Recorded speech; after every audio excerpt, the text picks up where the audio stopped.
चेंग्यून सीधा इफान के फ्लैट पे आ जाता है और बिना पूछे अनाउंस करता है कि वो सांग्यान की जगह उसका नेक्स्ट रूममेट बनेगा, क्योंकि उसने ध्यान से सुना है सांग्यान का लीज जल्दी खत्म होने वाला है। इफान बड़ी ऑकवर्ड सिचुएशन में होती है। चेंग्यून फ्लैट अच्छे से इंस्पेक्ट करने लगता है और किचन को इतना क्लीन देखकर इफान से बोलता है, लगता है सीनियर को साफ सफाई पसंद है, पर मैं इतनी स्ट्रेस नहीं दूंगा तुम्हें। वो डिसअग्री करती है क्योंकि उसके हिसाब से सांग्यान बहुत इजी गोइंग है। चेंग्यून देन रूम्स देखने के लिए आगे बढ़ता है, जिसपे इफान और सांग्यान दोनों साथ में ना करते हैं। चेंग्यून इफान को परेशान देखकर कहता है कि वो उसके लिए सांग्यान से बेटर रूममेट साबित होगा। उनका साथ में काम पे जाना, साथ घर आना, साथ खाना पीना बहुत ही ज्यादा कन्वीनियंट है, जिसपे वो साफ कह देती है कि उसे फिलहाल किसी रूममेट की जरूरत नहीं। सो जो भी बात करनी हो तब करना जब रूम खाली हो जाएगा। और वैसे भी उसे फीमेल रूममेट ही चाहिए। जिसपे वो पूछता है, तो सांग्यान यहाँ पे क्यों? वो बोलती है इसकी बात अलग है। वो भी प्राउड फील करने लगता है और चेंग्यून चुपचाप से वहाँ से इफान को बाय बोलकर चला जाता है। उसके निकलते ही सांग्यान इफान से पूछता है, क्या तुम मुझे यहाँ से निकालना चाहती हो? वो बोलती है, नहीं, मैं बस परेशान हूँ। तुम्हारे फ्लैट का रिनोवेशन कंप्लीट हो गया तो कहीं तुम अचानक से चले गए तो सारा रेंट मुझे भरना होगा। वो बोलता है, मैंने एडवांस पेमेंट कर दिया ना। वो पूछती है, कब तक रुकने का इरादा है? वो उल्टा उससे पूछता है, तुम कब तक मुझे यहाँ रहने दोगी? वो बोलती है, पता नहीं, पर एक बार तुम्हारी गर्लफ्रेंड बन जाए तब तक। ये बोलकर वो एम्बैरेस होकर अपने रूम में चली आती है और सोचती है, एक न एक दिन तो ये चला ही जाएगा। अटैचमेंट हो जाने से तो यही प्रॉब्लम होती है। जब कोई छोड़ जाता है तो बहुत तकलीफ होती है। पहले मौत ने उसके डैड को उससे छीन लिया, फिर उसकी माँ अपनी बेहतर लाइफ बनाने के लिए उसे छोड़कर चली गई। उसे ऐसे लोगों से जुदा होना पसंद नहीं, वो भी तब जब उसका उनके साथ गहरा बॉन्ड हो जाए। वहीं सुहाव के फ्लैट में उसके दादा आते हैं वांगलिन से मिलने, क्योंकि उन्हें लग रहा है कि दोनों साथ में रहते होंगे। और एक दफा ड्रंक होकर सुहाव ने भी बोल दिया था कि वो वांगलिन से शादी करेगा और फैमिली बनाएगा, इसलिए बहुत जल्द उसके साथ रहने वाला है। वो फौरन से चाव को कॉल लगाकर बुलाता है और सारा माजरा समझाता है, पर वो बिजी थी सो फोन कट कर देती है। इसलिए सुहाव ने बहाना बनाता है कि आज वांगलिन किसी की बर्थडे पार्टी पे गई है, जरा देर हो जाएगी। पर वो लेट तक उसका इंतजार करने को भी तैयार होते हैं। फिर उससे एक जरूरी सवाल करते हैं कि वो अपने पेरेंट्स और भाई को मिलने कब्रिस्तान क्यों नहीं जा रहा। वहाँ के स्टाफ से पूछने पे पता चला कि वो पिछले 2 सालों से उन्हें विजिट करने नहीं गया, सिर्फ वो और उनकी वाइफ ही जाते हैं। वो पूछते हैं क्या वो उन्हें इतना नापसंद करता है, जिसपे वो बोलता है कि वो हमेशा अपने काम में बिजी रहता है, इसलिए टाइम नहीं मिल पाता। तभी चाव आ जाती है और सुहाव के दादा उससे अकेले में बात करने के लिए अपने पोते को सूप लाने के बहाने से भेज देते हैं। दिन घर को इंस्पेक्ट करते हैं। वांगलिन यानी चाव के कोई भी सामान घर पे नहीं थे। भले ही वो कई बहाने करने की कोशिश करती है, पर वो समझ जाते हैं दोनों साथ में नहीं रहते हैं। वो उसे सजेस्ट करते हैं शादी से पहले आकर यहाँ सुहाव के साथ रहने, ताकि उसकी अच्छी बुरी आदतों से फेमिलियर हो जाए। साथ वो बताते हैं कि सुहाव ने कम उम्र से ही बहुत सफर किया है, वो अक्सर बातें छुपाता है, सो वो उसके साथ थोड़ा पेशेंट रहने और उसे अंडरस्टैंड करने को बोलते हैं। वो भी गौर करती है अपने रूम को मेसी छोड़ देने वाले लड़के का घर आज इतना साफ सुथरा कैसे है। अगली सुबह सांग्यान ने बोला कि उसने फिर से थोड़ा ज्यादा नाश्ता बना लिया है। सो इफान से कहता है खा लेने, पर वो बोलती है वो हल्का फुल्का कुछ खाकर निकल जाएगी। वो इस कंफर्ट की आदत को खत्म करना चाहती है, क्योंकि एक दिन ये सब उसकी जिंदगी से गायब हो जाएगा। टीवी स्टेशन में चेंग्यून इफान का मूड ऑफ देखता है तो उसे नाश्ता ऑफर करता है, पर वो मना कर देती है, जिसपे उसे लगता है कि वो उससे थोड़ी नाराज है पिछली रात बिना बताए उसके अपार्टमेंट चले आने पे, इसीलिए उसकी माफी मांगता है। साथ ही ये भी पूछता है कि सांग्यान इतना कोल्ड और डिस्टेंट लगता है तो फिर वो खुद को फोर्स करके उसके साथ रह क्यों रही है। वो बोलती है तुम गलत हो, मैं फोर्स्ड फील नहीं करती। तभी फांगली इफान को बताती है फाइनेंस डिपार्टमेंट के डायरेक्टर शेन उसे बुला रहे हैं। उसके जाते ही वो चेंग्यून को नाश्ते के लिए पूछती है, पर वो उसे इग्नोर करके आगे बढ़ जाता है, इफान को कहने कि उसे अपना ध्यान रखना चाहिए और अच्छे से देखना कौन उसकी परवाह करता है और कौन नहीं। साथ ही उसे दूसरों को खुद पे हावी ना होने देने की सलाह देता है। क्योंकि उसकी नजर में ये बैड हैबिट है। वो बोलती है थैंक्स कंसर्न दिखाने के लिए, पर मैं जानती हूँ बैड हैबिट्स क्या होती है। वहीं शैन इरफान को बताते हैं उन्होंने उसके वांदा कॉर्पोरेशन के साथ होने वाले इंटरव्यू को उसकी टीम की दूसरी मेंबर को दिया है, क्योंकि वहाँ के चेयरमैन ने उसके यही डेली वाले रूमर्स की वजह से उसे रिजेक्ट कर दिया। एक तो वो वैसे ही टेंशन में होती है और इसे बढ़ाने के लिए उसकी माँ भी आ जाती है, जो पिछली बार के लिए सॉरी कहती है और पास्ट में जो उन्होंने उसकी बात को नजरअंदाज किया उसके लिए भी, क्योंकि उन्हें डिटेल में कुछ पता नहीं था। उन्हें लग रहा था कि उसकी आंटी और बाकी बेयू मियां इरफान का अच्छे से ध्यान रख रहे थे।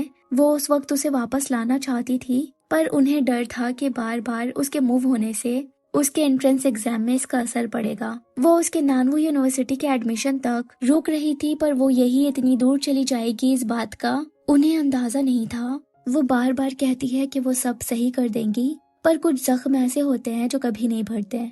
वो जब वापस आती है तो शेन को गा से बात करते हुए सुनती है कि वो ऐसे कैसे इस तरह की लड़की को उनके टीम में भेज सकते हैं जिसके ऐसे अफेयर के रूमर्स हैं। इससे उनके हाथ से पोटेंशियल क्लाइंट्स भी जा सकते हैं। बाकी स्टाफ मेंबर्स दरवाजे के बाहर कान लगाकर सुन रहे होते हैं। त्यान इरफान को अपने साथ रेस्ट रूम ले जाने लगती है ताकि ये सब सुनकर उसे हर्ट ना हो, पर वो इस सिचुएशन से भागती नहीं है बल्कि इसका सामना करके कहती है मैंने पहले ही यही डेली में क्या हुआ उसे एक्सप्लेन कर चुकी हूँ। फिर भी मुझे समझ नहीं आता इस तरह के बेसलेस रूमर्स को न्यूज डिपार्टमेंट में हवा क्यों दी जा रही है, जबकि यहाँ बातें फैक्ट्स के बेस पे होनी चाहिए। गा भी उसका साथ देते हैं और शेन को थोड़ी बहुत सुना भी देते हैं, जिससे उनका मुंह ही बंद हो जाता है।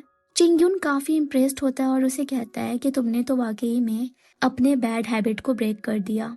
तुम्हारा जवाब बहुत सेटिस्फाइंग था। इरफान घर आती है तो बहुत ज्यादा ड्रिंक करने लगती है, जिसपे सांग्यान बोलता है इतना मत पियो वरना ड्रंक हो जाओगी। वैसे तुमने मुझे बताया क्यों नहीं, आज तुम देर से आ रही हो और आजकल इतनी डिस्टेंट क्यों रहती हो। वो बोलती है सॉरी मैं भूल गई थी और सीधे अपने रूम में चली जाती है। सांग्यान लैपटॉप में अपना काम कर रहा होता है कि तभी इरफान फिर से अपने कमरे से स्लिप वॉक करते हुए निकलती है। सांग्यान सोचता है जरूर ये ड्रंक होने या अपसेट होने पे ट्रिगर होता है। इरफान दिन उसके रूम में जाने लगती है और वो उसे रोकने की कोशिश करता है और उसे उसके रूम की तरफ जाने को बोलता है। इरफान भी यहाँ वहाँ करते करते आखिर में अपने कमरे में चली जाती है। सुबह उठती है तो फिर से सोफे को दरवाजे से हटा हुआ पाती है। बाहर आती है तो सांग्यान का बनाया हुआ नाश्ता हमेशा की तरह टेबल पे होता है। वही काम पे एक लेडी का इंटरव्यू होने के बाद चिंग्यून इरफान से पूछता है कि क्या कल वो फ्री है, क्योंकि उसे अपने किसी दोस्त के 2 साल की बेटी के लिए गिफ्ट लेने जाना है, पर उसे इस बारे में कोई आइडिया नहीं है। इरफान कहती है कि वो जेनियो से बात करेगी जिसकी ऑलरेडी छोटी बच्ची है। इस मामले में वो चिंग्यून के ज्यादा काम आ सकती है। तभी चिंग्यून उसके नेक पे कुछ कचरा दिखता है जिसे हटाने लगता है, पर वो उसका हाथ बहुत जोर से झटक देती है। वो और फांगली चौंक पड़ते हैं। इरफान दिन सॉरी कहती है और बताती है उसे फिजिकल कांटेक्ट पसंद नहीं। अपार्टमेंट आती है तो बाहर जी को देखती है जो अपने भाई के लिए आई थी, पर वो घर पे नहीं था। इरफान कमरा खोलकर उसे अंदर बुलाती है और उसके एग्जाम के रिजल्ट के बारे में पूछती है। वो बताती है उसने यही में एडमिशन लिया है। एक तो जो मेजर उसे लेना था उसके लिए यही बेटर चॉइस था, प्लस उसे नानवू के अलावा भी बाकी सिटीज एक्सप्लोर करना था। पर इस बात से सांग्यान खुश नहीं है। वैसे उसने भी उसे पहले से बताया नहीं था, सिर्फ अपने पेरेंट्स से इस बारे में डिस्कस किया था। तभी सांग्यान आ जाता है डिनर लेकर। खाना निकालते वक्त जी इरफान से पूछती है क्या उसे उसके भाई की हाई स्कूल की क्रश के बारे में कोई आइडिया है, क्योंकि उस वक्त भी जब एंट्रेंस रिजल्ट निकला था तब वो वैसे ही अपसेट दिख रहा था जैसे अब है। उसने तो उस वक्त कई दिनों तक किसी से बात तक नहीं की थी। जी को लग रहा है वो उस लड़की को बहुत पसंद करता था। उसके मार्क्स कभी अच्छे नहीं थे, पर अचानक से सेकेंड ईयर से अच्छे हो गए और उस रोज जिस तरह से वो दुखी नजर आ रहा था, लग रहा था जैसे उस लड़की ने उसे डंप किया हो। इरफान जानती है वो लड़की वही है, फिर भी चुप रहती है। डिनर करते वक्त जी फिर से सांग्यान से सॉरी कहती है उसे अपने कॉलेज सिलेक्शन के बारे में पहले ना बताने के लिए। वो कहता है कि उसका रिएक्शन ऐसा इसलिए है क्योंकि उसे यही पसंद नहीं। खाने के दौरान जी की नजर इरफान के एल्बो के चोट पे पड़ती है। वो पूछती है ये कैसे आई। वो बोलती है पता नहीं, हो सकता है नींद में कोई चीज लग गई होगी। सांग्यान याद करता है पिछली रात वो स्लीप वॉक में किसी चीज से टकरा गई थी। उसने भी कंसर्न होकर सभी शार्प एजेस को प्रोटेक्टर से सिक्योर कर दिया। जब सांग्यान जी को घर छोड़ने गया तब इरफान कमरे में बैठकर रोने लगी कि उसने सांग्यान के साथ न जाने कितना गलत किया था, जबकि उसने वादे के मुताबिक अच्छे से पढ़ाई की और नानवू यूनिवर्सिटी में एडमिशन भी लिया। वो रोते रोते सो गई और आधी रात में फिर से स्लीप वॉक करते उठी और सीधे सांग्यान के कमरे का दरवाजा खोलकर उसके बेड पे सो गई। सुबह खुद को सांग्यान के बगल पाया। उसका हाथ अपने ऊपर से उठाकर वो वहां से निकलने की कोशिश करती है, पर वो पूछता है तुम यहाँ क्या कर रही हो। वो बोलती है तुम नींद में सपने देख रहे हो, एक बार उठोगे तो सब नॉर्मल हो जाएगा। वो बोलता है यार मैं तुम्हें इतना बेवकूफ लगता हूँ क्या। वो हाँ में सर हिलाकर अपने कमरे में भागकर चली जाती है और तैयार होकर चोरी छुपे काम पे जाने लगती है। पर सांग्यान उससे पूछता है मुझे जवाब दिए बिना कहाँ जा रही हो। वो बोलती है माफ करना पर इसमें मेरी गलती नहीं है, मैं तो नींद में चलकर वहाँ पहुँच गई, इस पे मेरा बस नहीं है। वो बोलता है मुझे तो अब डर लग रहा है, तुमने तो मेरी मासूमियत छीन ली है, क्या इतनी ऑब्सेस्ड हो मुझसे। वो बोलती है देखो बात पलटो मत, मैं तो स्लीप वॉक करके आ गई और मैंने तुम्हारा कोई फायदा नहीं उठाया, मैं तो तुम्हारे उठने से पहले ही जाग गई थी। वैसे भी टच तो तुमने किया, जब मैं जा रही थी वहां से तब तुमने मुझे अपनी तरफ खींच लिया। तुम भी नींद में थे मैं समझती हूँ, मैंने भी पिछली बार स्लीप वॉक में तुम्हें हक किया, इसलिए हिसाब बराबर। वो बोलता है इससे ये बात झुटलाई नहीं जा सकती कि तुम मुझसे ऑब्सेस्ड हो। इरफान वहां से एम्बैरेस होकर चली जाती है ये कहते हुए कि मैं काम से लौटकर इस बारे में तुमसे बात करती हूँ। दूसरी तरफ मिस्टर सू अपने बटलर मिस्टर माँ के साथ हेल्थ चेकअप के लिए हॉस्पिटल आते हैं। मिस्टर माँ कार पार्क करने जाते हैं और सुहाव के दादा अंदर वहाँ चाव सर्विसिंग के लिए आई होती है। तभी उसकी नजर मिस्टर माँ पे पड़ती है जो मिस्टर सू को यहाँ वहाँ ढूंढ रहे थे, पर वो कहीं भी नहीं मिल रहा है, इसलिए वो लोग गार्ड से पूछताछ करते हैं तो वो बताते हैं कि वो बहुत ही परेशान नजर आ रहे थे और अचानक से टैक्सी लेकर निकल गए। चाहो सुहाव को बुला लेती है, वो दोनों मिस्टर सू को ढूंढने के लिए निकल जाते हैं। सुहाव को लग रहा है शायद उसके दादा फांग के साथ भाग गए क्योंकि उन्होंने सुबह सुबह बताया कि वो बीमार है। चाओ जब उन्हें कॉल लगाकर पूछती है क्या वो उनके लिए फल लेकर आ सकती है तो वो कहती है कि ऑलरेडी उन्हें कोई देखने आया है, उसके आने की जरूरत नहीं। चाओ किसी तरह से उनके घर का एड्रेस ढूंढकर वहां पहुंच जाती है, लेकिन सुहाव को अंदर जाने में हिचकिचाहट होती है। तभी अंदर से कुछ आवाजें आती है, ये सुनकर वो डोर नॉक करता है और सामने अपने दादा को देखता है जो बताते हैं कि वो बीमार फांग का हालचाल पूछने आए थे और ये दवाई ना लेने की जिद कर रही है। सुहाव अपने दादा पे गुस्सा करता है कि उन्हें अभी खुद की दवाई के लिए हॉस्पिटल होना चाहिए था। वो बोलते हैं मैंने ग्रुप चैट पे देखा फांग बीमार है तो आ गया, मुझे इसके लिए तुमसे पूछने की जरूरत नहीं। राइड के दौरान सुहाव ने कहा कि अब उसे समझ आ रहा है कि उसकी दादी ने अपनी अलग जिंदगी क्यों चुनी, क्योंकि अब उनके ग्रैंड पेरेंट्स के बीच अब कोई प्यार बचा ही नहीं है। फिर अपनी बात करने लगता है। वो बताता है कि अपने सक्सेसफुल बड़े भाई के सामने वो हमेशा फैमिली का सबसे बड़ा डिसअपॉइंटमेंट रहा है। एक याद शेयर करता है जो उसके लिए बहुत ही भारी है। ओलंपिक्स का साल था और उसकी छोटी सी ख्वाहिश थी वो बीजिंग जाकर ओपनिंग सेरेमनी देखे। उसके फादर ने उससे प्रॉमिस किया था अगर वो क्लास में टॉप 15 पे आया तो वो उसे जरूर ले जाएंगे, लेकिन रिजल्ट उसके फेवर में नहीं आया। वो 30 स्टूडेंट्स में 28th रैंक पे आया। इस बात पर उसके फादर गुस्से में आ गए और उन्होंने अपना प्लान बदल दिया। बीजिंग ले जाने के बजाय वो अपनी वाइफ और बड़े बेटे के साथ वेस्ट की तरफ निकल गए। इसी सफर के दौरान बारिश से फिसलती सड़क पर उनकी गाड़ी का एक्सीडेंट हो गया। उस एक हादसे ने सब कुछ खत्म कर दिया। उसके माता पिता और बड़े भाई तीनों की जान चली गई। उसने एक ही पल में अपनी जिंदगी के 3 अहम लोगों को खो दिया। उसकी कहानी सुनकर चाव सच में पिघल जाती है। वो उसे सॉफ्टली समझाती है कि चाहे वो खुद को कितना भी कम समझे, उसकी फैमिली उससे बहुत प्यार करती थी। वो उसे इनकरेज करती है कि अपने दिल की बातें दबा कर ना रखे, धीरे धीरे खुलकर बोले। फिर एक मेटाफोर यूज करके कहती है कि उसके दिल में एक ब्रिज है और अगर वो हिम्मत करके उसे पार करे तो शायद उसे आगे बढ़ने का रास्ता और थोड़ी सी उम्मीद मिल सकती है। सुहाव को उसकी बात इतनी कंफर्ट देती है कि वो उसे गले लगा लेता है। अगले सीन में चाओ इरफान के साथ बाहर लंच कर रही होती है और उसे ख्यालों में डूबा माजरा पूछती है। वो बताती है वो फिर से नींद में चलने लगी। चाओ से एक सवाल करती है तुम एक बार सुहाव के बेड पे एक्सीडेंटली सो गई थी तो क्या उसने तुमसे माफी मांगी या फिर कंपनसेट किया। वो बोलती है देखा जाए तो मैं उसके बिस्तर पे थी तो गलती कहीं ना कहीं मेरी हुई। इरफान पूछती है तो तुमने ये सही करने के लिए क्या किया। वो बोलते हैं ये कर्ज का मामला थोड़ी है जो मुझे कुछ चुकाना ही होगा। इरफान ने पूछा तो क्या सुहाव ने उसे सॉरी कहने या कंपनसेट करने की बात कही। वो बोलती है नहीं, लेकिन उसने मुझे स्प्रिंग फेस्टिवल पे अपनी फेक गर्लफ्रेंड बनने को कहा था। तभी मिस्टर मा का कॉल आता है जो बताते हैं मिस्टर सू किसी के कार एक्सीडेंट को लेकर परेशान हो रहे हैं। सुहाव कभी कॉल नहीं लग रहा। चाओ समझ बैठती है उसी को कुछ हो गया है, सो इरफान को बाय बोलकर निकल जाती है। जब वो मिस्टर सू से एक्सीडेंट का लोकेशन पूछती है यह हॉस्पिटल जहाँ पे सुहाव एडमिट है, तो वो ठीक से कुछ बता नहीं पाते। चाओ का कॉल आखिरकार सुहाव उठा लेता है जो बताता है वो बिल्कुल सही सलामत है। जब उसके दादा को उसके पास ले जाया जाता है तब वो बताते हैं वो जब अपने डॉगी को वॉक पे लेकर निकले थे उस वक्त रास्ते में एक कार को उल्टा हुआ पाया। उन्हें सुहाव के पेरेंट्स के एक्सीडेंट का मंजर याद आ गया और उन्हें लगने लगा शायद ये उनके बेटे बहू है। वो सुहाव को गले लगाकर अफसोस करते हैं कि बच्चे ने छोटी उम्र में ही अपने पेरेंट्स को खो दिया। पर सुहाव अपने दुख ताज़ा होने पे बाहर आ जाता है। चाओ उसे समझाती है कि उसके दादा बूढ़े हो रहे हैं, ऐसी उम्र में लोग ऐसी चीजें करते हैं जिसका कोई सेंस नहीं बनता। कभी कभी बच्चों जैसी हरकतें भी करते हैं। उसके डैड भी अक्सर जिद्दी हो जाते हैं। चाओ जब अपने डैड के दुकान आती है तो उन्हें पीछे से हक करती है। वो ऊपर वाले का शुक्रिया करती है कि उसके पास उसे प्यार करने वाली फैमिली अब भी है। घर पे भी जब उसकी माँ देखती है उसे जुकाम हुआ है तो जल्दी से उसके लिए दवाई निकाल कर देने लगती है। वहीं इरफान को सांग्यान का मैसेज आता है, तुम कब घर लौट रही हो? वो रिप्लाई करती है कि उसे बहुत काम है, घर आने में लेट हो जाएगी तो उस बारे में वो लोग फिर कभी बात करेंगे। पर उसे कोई बहुत से काम नहीं थे।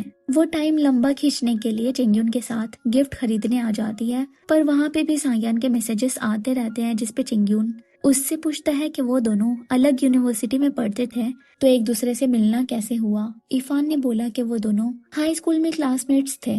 वो बताता है उसने रूमर्स सुने हैं सांग्यान एक लड़की को लंबे टाइम से पसंद करता था पर उसका दिल कभी जीत नहीं पाया। ग्रेजुएशन गैदरिंग में भी वो इतना हार्ट ब्रोकन लग रहा था कि सबने अज्यूम कर लिया बात उस लड़की से जुड़ी हुई है, जिसपे सांग्यान ने बोला कि वो इतना सेंटिमेंटल भी नहीं है। इरफान ने कहा कि वो ऐसा ही है, अपने इन वीकनेस को छुपाता है। चेंग्यून उसे वापस लौटते हुए सांग्यान की कही एक और बात बताता है कि अगर वो उस लड़की से दोबारा मिला तो वो उसके साथ काइंड रहेगा, लेकिन उसका एटीट्यूड थोड़ा डिफरेंट होगा। इसलिए वो इरफान को एडवाइस देता है सांग्यान के अराउंड संभल के रहने, क्योंकि शायद उसके इंटेंशंस कुछ और हो। भले ही वो काम में जूनियर है लेकिन रिलेशनशिप के मामले में एक्सपीरियंस्ड है। जिसपे इरफान बोलती है रिलेशनशिप में एक्सपीरियंस से ज्यादा सिंसियरिटी मैटर करती है, जैसे कि फर्स्ट लव, जिसमें सामने वाला दूसरे को सिर्फ खुशी देना चाहता हो बिना कुछ एक्सपेक्ट किए। वो जाते हुए उसे सलाह देती है काम के बाहर जोक वगैरह करना चलता है पर जर्नलिज्म में इस तरह का एटीट्यूड प्रॉब्लमैटिक हो सकता है।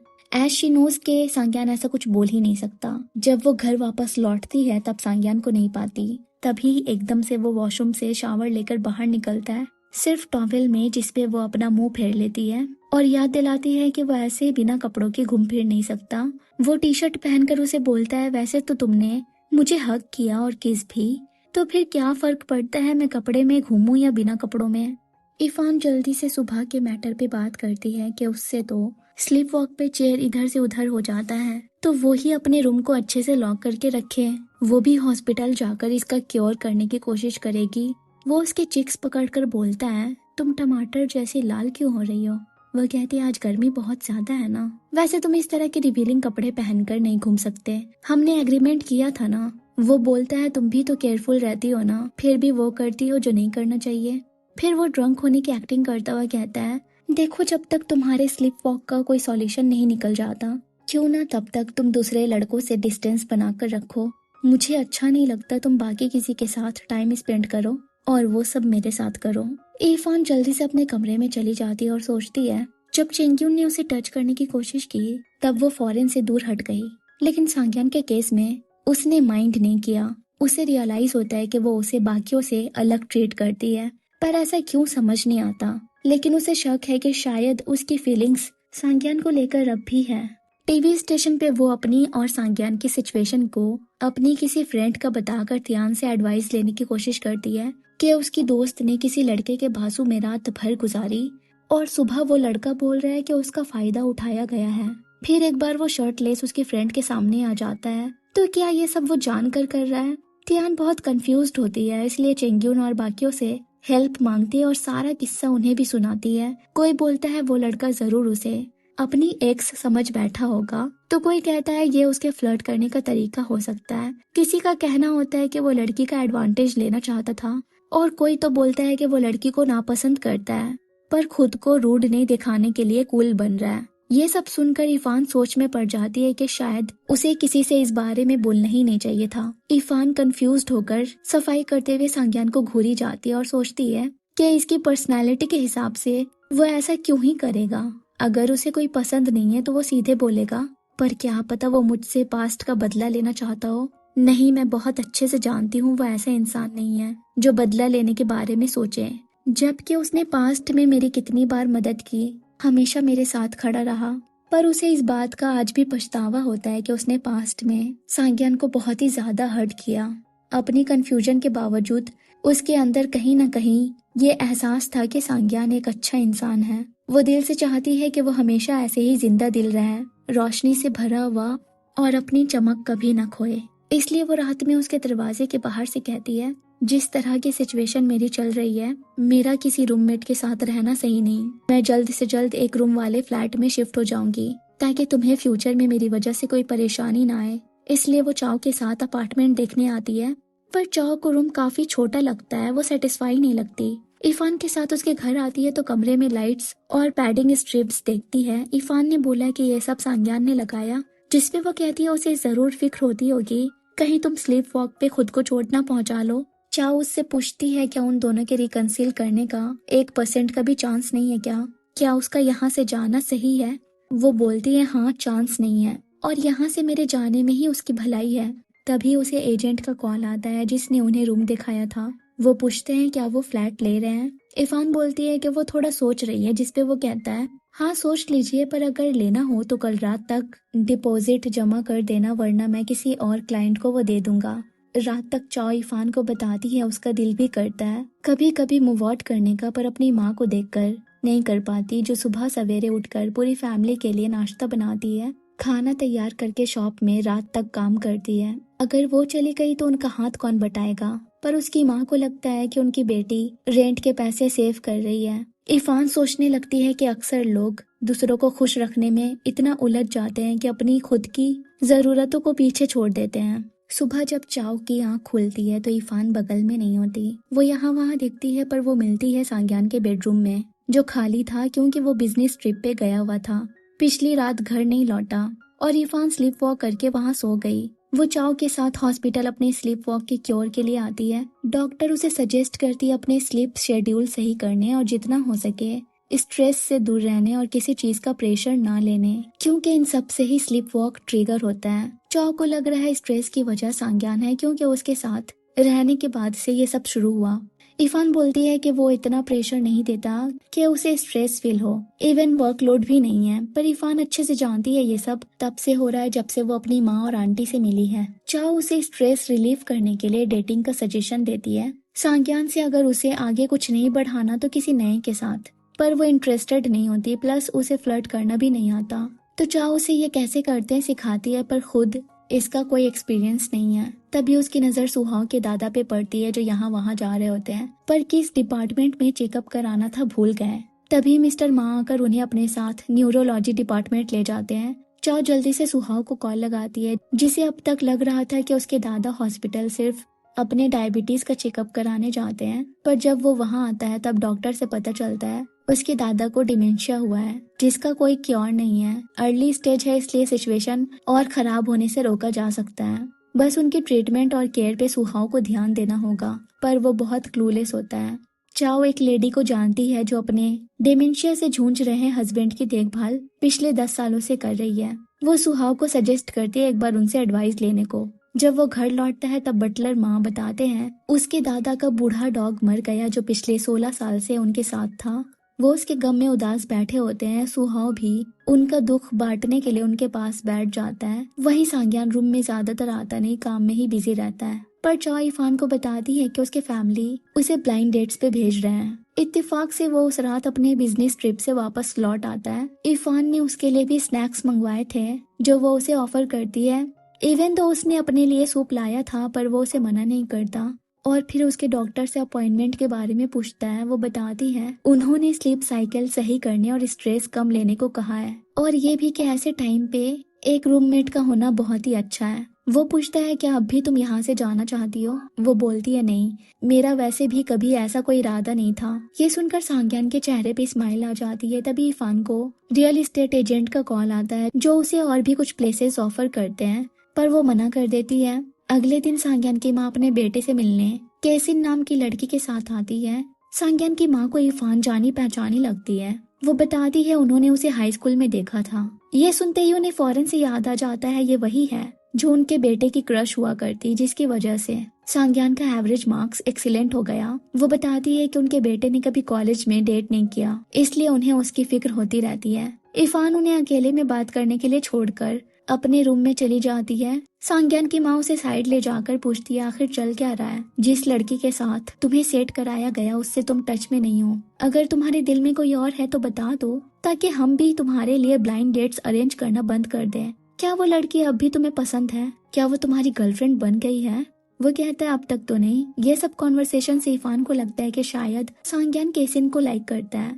फिर उसकी माँ उसे अपने और केसिन के साथ डिनर के लिए ले जाती है, पर वो मील किए बिना खाना लेकर रात तक वापस आ जाता है और इरफान के साथ डिनर करने लगता है। वो उसके और केसिन के डेट के बारे में सोचती है और उसके चेहरे पे ये सवाल इतना साफ दिखता है कि सांग्यान कह देता है अगर जानना चाहती हो मेरा डेट कैसा गया तो मैं बता सकता हूँ। जिसपे वो बोलती है नहीं, बात वो नहीं है, लेकिन तुम इन दिनों कुछ ज्यादा ही रिवीलिंग कपड़े पहन रहे हो।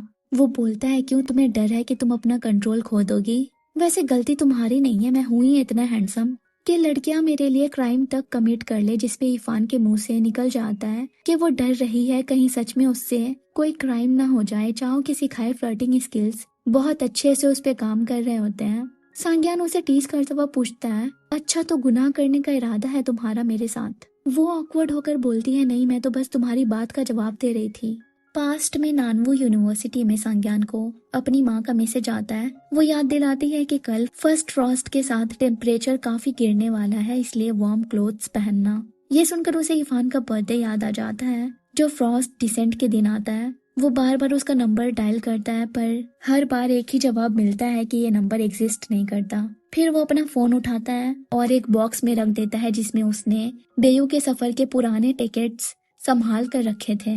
जियाशु पूछता अब तक जाग क्यों रहे हो? तो सांग्यान जवाब देता है कि मेरा फोन खराब हो गया है, लेकिन धीरे से फुसफुसाता है हैप्पी बर्थडे। इरफान और सांग्यान के साथ रहने का 263वां दिन था। उस रोज इरफान के टीवी स्टेशन पहुंचते ही तियान की वाटर ब्रेक हो जाती है और सब उसे तुरंत हॉस्पिटल ले जाते हैं। डॉक्टर चेक करके बताते हैं कि सिचुएशन नॉर्मल नहीं है, हाई लीक रप्चर है और सर्विक्स भी इनफ डायलेट नहीं हुआ, जिसकी वजह से माँ और बेबी दोनों रिस्क में हैं। वो सजेस्ट करते हैं कि सी सेक्शन करना जरूरी है, लेकिन तियान को नॉर्मल डिलीवरी ही करनी है। डॉक्टर उसके हस्बैंड से डिसीजन जानना चाहते हैं पर बताया जाता है कि रिसेंटली उसका अपने एक्स हस्बैंड से डिवोर्स हुआ है। पर डॉक्टर कहती है कि कुछ भी करके उन्हें यहाँ बुलाने, ये डिसीजन उनके अलावा कोई और नहीं ले सकता। तभी फाइनेंस डिपार्टमेंट का गू भागता हुआ आता है और बताता है वो तियान का बॉयफ्रेंड है। वो उसे बहुत टाइम से पसंद करता था, लेकिन उसके डिवोर्स के बाद ही अपनी फीलिंग्स जाहिर की। पर जब उसे पता चला वो अपने एक्स हस्बैंड के बच्चे के साथ प्रेग्नेंट है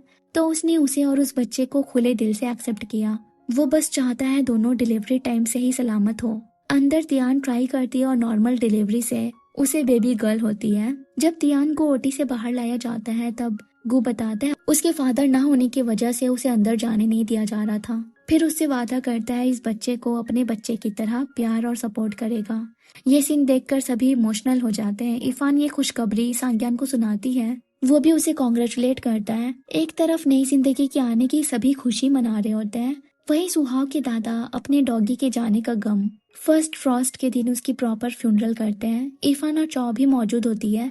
इरफान कहती है जब उसके डैड गुजरे तब वो हमेशा उनके चेहरे को बादलों में देखा करती। वो सोचती है कि वो उनसे एक न एक दिन जरूर मिलेगी। फर्क इतना है कि वो वहाँ जल्दी चले गए और जो वहाँ पहले जाते हैं वो अपने फैमिली मेंबर्स का वेलकम करने के लिए तैयारी करते हैं और उनके लिए घर बनाते हैं। सुहाव अपने मुरझाए हुए दादा को उनके डॉगी का टॉय देता है ताकि वो हमेशा अपने आसपास उसे महसूस कर सके। इरफान ने सांग्यान को इन्फॉर्म किया था आज उसे आने में देर हो जाएगी, लेकिन फिर भी वो उसके इंतजार में जगा होता है और उसके आते ही उसे फ्रिज से एक बॉक्स निकालने को बोलता है। जब उसे वो खोलती है तो उसमें से केक निकलता है जिस पे हैप्पी बर्थडे लिखा था। वो स्माइल करती है, उसे उसका जन्मदिन याद रखने के लिए थैंक्स कहती है और उसे केक पकड़वा कर उसकी पिक्चर क्लिक करती है। देन बर्थडे विश मांगकर कैंडल ब्लो करती है। सांग्यान पूछता है क्या मांगा। वो कहती है बताने से विश पूरी नहीं होती। वो कहता अगर नहीं बताओगी तो मैं तुम्हारी विश कैसे सच करूंगा। सो वो ऑकवर्ड होकर बताती है उसकी विश वर्क से रिलेटेड है, जिसपे वो कहता है मुझे तो लगा था तुमने मांगा होगा कि मैं तुम्हारा बॉयफ्रेंड बन जाऊं। ये सब सुनकर इरफान शाई हो जाती है। सांग्यान उसे बताता है बर्थडे गिफ्ट शेल्फ पे रखा है। जाते हुए इरफान के सर को सहलाता हुआ हैप्पी बर्थडे विश करता है और अपने रूम में चला जाता है। इरफान खुशी से फूले नहीं समाती। वहीं सुहाव सांग्यान को कॉल करके अपने डॉगी के गुजर जाने की खबर सुनाता है। साथ बताता है कि उसे किसी से प्यार होने लगा है पर डरता है इजहार करने से कि कहीं वो उसे हमेशा के लिए खो न दे। सांग्यान उसे एडवाइस देता है ये तो बस एक पॉसिबिलिटी है, लेकिन अगर तुमने उसे बताने में देर की तो सच में तुम उसे खो दोगे। वहीं इरफान सांग्यान का गिफ्ट खोलती है और परफ्यूम की बोतल निकलती है जिसपे लिखा था फर्स्ट फ्रॉस्ट। जब वो हाई स्कूल में अपना इंट्रोडक्शन दे रही थी तब उसने बताया था कि उसका निकनेम जियांग है, जिसका मतलब फर्स्ट फ्रॉस्ट होता है क्योंकि वो फ्रॉस्ट डिसेंट में पैदा हुई थी। उसे रियलाइज होता है कि सांग्यान को उसकी छोटी सी छोटी बात आज तक याद है। इरफान का दिल फिर से सांग्यान के प्यार में पड़ जाने को करने लगता है। तभी उसे चौ का कॉल आता है जो उसे बर्थडे विश करती है। इरफान उसे मिलने बुलाती है ताकि कुछ मैटर पे उससे बात कर सके। वो बताती है कि वो सांग्यान को डेट करना चाहती है पर उसे डायरेक्टली कैसे कहे समझ नहीं आ रहा। चाओ इरफान के लिए खुश होती है। उनके फ्रेंडशिप के इतने टाइम में पहली बार इरफान ने उससे अपने दिल की बात शेयर की थी। वो उसे अपना फुल सपोर्ट दिखाती है और उसका कॉन्फिडेंस बूस्ट करती है और बताती है कि वो उसकी नजर में सबसे ब्रेव, इंडिपेंडेंट, स्ट्रॉन्ग लड़की है। फिर वो थोड़ा मिस्चीवियस तरीके से एडवाइस देती है कि उसे सांग्यान को धीरे धीरे अपनी तरफ अट्रैक्ट करना चाहिए, इतना अपनापन दिखाए कि उसे उसकी आदत हो जाए और एक जाल बनाती रहे जब तक कि सांग्यान खुद अपने फीलिंग्स कन्फेस न कर दे। चाओ की बातों से हिम्मत पाकर इरफान फाइनली डिसाइड करती है कि वो अपनी हेजिटेशन साइड में रख देगी। इस बार वो पीछे हटेगी नहीं, वो दिल से सांग्यान को परस्यू करेगी चाहे रिजल्ट कुछ भी हो। घर आती है तो लाइट्स ऑन होते हैं। सांग्यान अपने रूम में होता है। इरफान उसे मैसेज में थैंक यू लिखती है और उसके बर्थडे पे गिफ्ट देने की बात करती है। वो उसे बताता है उसका बर्थडे आने में 69 डेज बाकी है। वो बोलती है कि वो उसे डेली काउंटडाउन बताता रहे क्योंकि उसे डर है कहीं वो भूल न जाए। वो उसे कहता है थोड़ी तो सिंसियरिटी दिखाओ, ये सब भूलने वाली चीज नहीं है। वो रिप्लाई में लिखती है ओके मैं याद रखूंगी। यहाँ वो शर्मा रही होती है और अंदर सांग्यान खुश हो रहा होता है कि इरफान आहिस्ता आहिस्ता उसके साथ खुलकर बात कर रही है। अब उनके बीच पहली वाली अफेक्शन ग्रो हो रही है। अगले दिन वो सूतियान से मिलने आती है जहाँ उसका फेशियल मसाज हो रहा था। वो बताती है गू उसका और उसके बच्चे का बहुत ध्यान रखता है। तभी उसे इरफान से परफ्यूम की स्मेल आती है। साथ ही वो आज बदली हुई सी नजर आती है। उसके चेहरे की चमक देखकर वो पूछ ही लेती है क्या तुम्हें किसी से प्यार हो गया है। वो कहती है हाँ, इन दिनों मुझे कोई पसंद आने लगा है। तियान पूछती है आखिर वो कौन है जिसने तुम्हारा दिल जीत लिया। देखो तुम बहुत अच्छी हो, तुम्हारी चॉइस भी अच्छी होनी चाहिए। इरफान बताती है वो सच में बहुत ही काइंड, केयरिंग और हैंडसम है और उसे ये भी बताती है कि वो कोई और नहीं बल्कि उसका रूममेट ही है। तियान को फौरन से याद आ जाता है ये तो इरफान का हाई स्कूल फ्रेंड है जिसके घर पे आग लग गई थी। जाते जाते वो इरफान को इनकरेज भी करती है कि जब वो प्यार के पीछे जा रही है तो उसे उतनी ही हिम्मत और कॉन्फिडेंस के साथ आगे बढ़ाना चाहिए जितना वो लड़का जिसे वो परस्यू कर रही है। उस रात सांग्यान को काम में देर होती है। वो मीटिंग में बिजी होता है और बार बार नजर फोन पे होती है जिसे सुहाव नोटिस करता है। सांग्यान ने उसे बता दिया था कि उसे कोई लड़की पसंद कर रही है। वो इरफान को मैसेज करता है कि आज उसे आने में देर हो जाएगी और साथ ही रिमाइंड करता है उसके बर्थडे में 68 डेज बचे हैं।